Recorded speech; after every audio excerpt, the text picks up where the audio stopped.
Hello friend, আমি আরোহিপাল। এই যে দেখুন, আপনারা কেমন আছে বলবেন। এই যে এটা মাটির বাড়ি, দেখুন মাটির বাড়ির ঘরগুলো, দেখুন মাটির বাড়ির ঘর এগুলো। এই যে এইটা মাটির বাড়ির কল এটা মাটির বাড়ি। 14 বছর হয়ে গেল এই মাটির বাড়িটা হচ্ছে, এখনও অনেকজনই এখানে থাকে না, এখনও একজনই এখানে বাড়ি। আমরাই এখানে থাকতাম।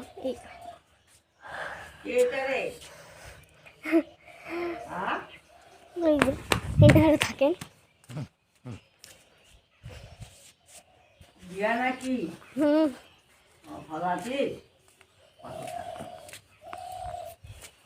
হ্যালো ফ্রেন্ড, আরোহিপাল, আপনার আছেন বলবেন। এই দেখুন, এটা এখন